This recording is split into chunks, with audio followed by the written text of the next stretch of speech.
A grace-filled Pentecostal Sunday to each and everyone.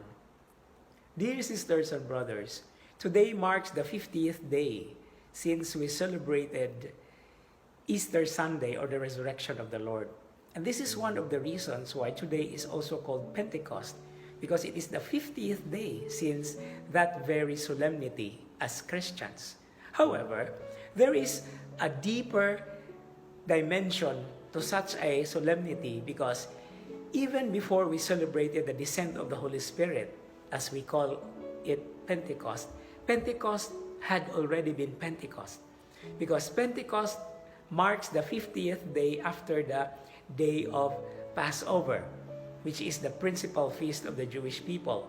And 50 days after, they celebrate such as a festival, which is, according to the book of Numbers, chapter 28, verse 26, is the offering of the first fruits. And this is so much connected to the very Christian dimension of such a solemnity as well, because we are talking about the fruits or the gifts of the Spirit.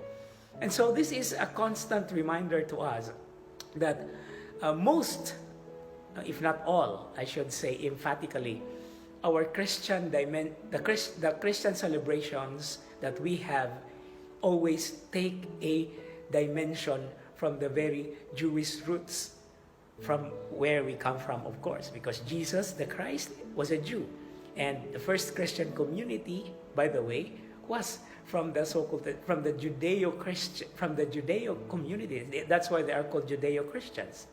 And so this is now the perspective that we have to take into account.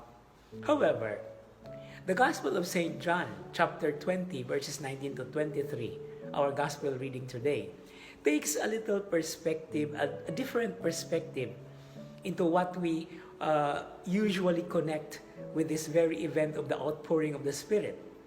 For the reason that in the Gospel of St. John, his Pentecost is presented on the evening of the first day of the Lord's resurrection, when he appeared for the first time to his disciples and breathed into them the Holy Spirit. However, let us take into account the very essence of such a celebration, whether we like it or not. Because the gifts that the Spirit actually has endowed us is at the heart of our solemnity. And so we take into perspective the very reason and the purpose of such a solemnity, and that is gratefulness or thanksgiving. And here we connect with the very gifts that the Spirit has endowed us. And this is taken from the first letter of St. Paul to the Corinthians, chapter 12, verses 8 to 10.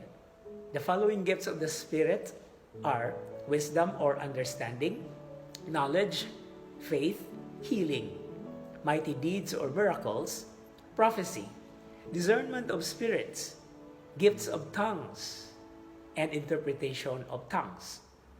And here we are also constantly reminded of what St. Paul said in his letter to the Galatians, chapter 5, verses 22b to 23a, when he talks about the fruits of the Spirit, namely love, joy, peace, patience, kindness, generosity, faithfulness, gentleness, and self-control. And it is in this very context that we are challenged at the same time, as we celebrate with gratefulness and thanksgiving, that these gifts should be put into action, should be practically concretized into the many different ways that we have to do or to share to our brothers and sisters. That these gifts should not be dormant, because these gifts are for the upbuilding of the body of Christ, of which we are members, the church. And so as we continue with our journey, celebrating and savoring the very gifts of the Spirit, we are also constantly challenged to put into action all these gifts, so that we will be able to build up the church, give courage and inspiration and support even in these trying times. And that is what it means to be a church. This is what it means to be a gifted church, with all our individual gifts for the good of all. Amen. you.